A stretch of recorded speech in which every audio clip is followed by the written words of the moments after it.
Gaza സ്വന്തമാക്കുമെന്ന ഭീഷണി ആവർത്തിച്ച Donald Trump തങ്ങൾ Gaza കൈവശപ്പെടുത്താൻ പോവുകയാണ്, തങ്ങൾക്ക് അത് വിലയ്ക്ക് വാങ്ങേണ്ട കാര്യമില്ല, വാങ്ങാനൊന്നും അവിടെയില്ല, ഞങ്ങൾ അതിനെ പരിപോഷിപ്പിക്കാൻ പോവുകയാണെന്നും ട്രംപിന്റെ പുതിയ അടവ്. വൈറ്റ് ഹൌസിൽ ജോർദാൻ രാജാവ് അബ്ദുള്ള രണ്ടാമനുമായുള്ള കൂടിക്കാഴ്ചയ്ക്ക് ശേഷമാണ് ട്രംപിന്റെ പരാമർശം. മിഡിൽ ഈസ്റ്റിലെ ആളുകൾക്ക് വേണ്ടി ഗാസയിൽ ധാരാളം തൊഴിലുകൾ സൃഷ്ടിക്കുമെന്നും ട്രംപ് കൂട്ടിച്ചേർത്തു.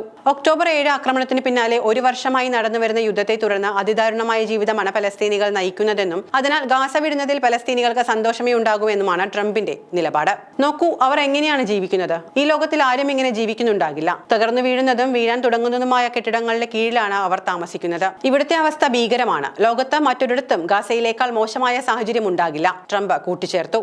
32 ലക്ഷം പലസ്തീനികളെ സമീപ രാഷ്ട്രങ്ങളിലേക്ക് മാറ്റിയ ശേഷം ഗാസ സ്വന്തമാക്കുമെന്നാണ് ട്രംപിന്റെ പ്രഖ്യാപനം. ഹമാസ് ഇസ്രായേലിന് നേർക്ക് നടത്തിയ ആക്രമണത്തിന് പിന്നാലെ ഒരു കൊല്ലത്തിലധികമായി നടന്നുവരുന്ന യുദ്ധത്തെ തുടർന്ന് അതിദാരുണമായ ജീവിതമാണ് പലസ്തീനികൾ നയിക്കുന്നതെന്നും അതിനാൽ ഗാസ വിടുന്നതിൽ പലസ്തീനികൾക്ക് സന്തോഷമേ ഉണ്ടാകുമെന്നുമാണ് ട്രംപിന്റെ വാദം. പക്ഷേ ഇത് പൊള്ളയായ വാദമാണെന്ന് ട്രംപിന് അറിയുന്നില്ല പോലും. ഹമാസ് ഇസ്രായേൽ യുദ്ധത്തിൽ തകർന്ന ഗാസ US ഏറ്റെടുത്ത് പുനർനിർമ്മിക്കുമെന്ന് ട്രംപ് നേരത്തെ പറഞ്ഞിരുന്നു. ഇസ്രായേൽ പ്രധാനമന്ത്രി ബെഞ്ചമിൻ നെതന്യാഹുവിന്റെ US സന്ദർശനത്തിനിടെ വൈറ്റ് ഹൌസിൽ ഇരുവരും ചേർന്ന് നടത്തിയ പത്രസമ്മേളനത്തിൽ ട്രംപ് ഇക്കാര്യം പറഞ്ഞത്.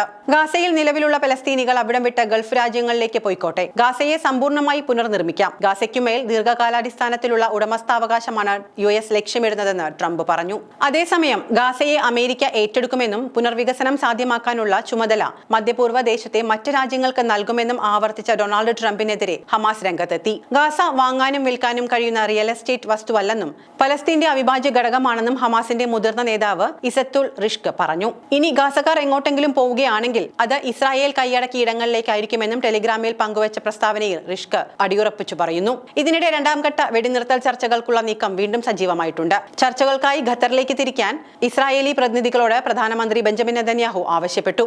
ആദ്യഘട്ട കരാറിന്റെ ഭാഗമായി നട്സറീം ഇടനാഴിയിൽ നിന്ന് ഇസ്രായേൽ സേന കഴിഞ്ഞ ദിവസം പിന്മാറി. ആദ്യഘട്ടത്തിൽ ഇതുവരെ 21 ഇസ്രായേലി ബന്ദികളെയും 566 പലസ്തീൻ തടവുകാരെയുമാണ് മോചിപ്പിച്ചത്.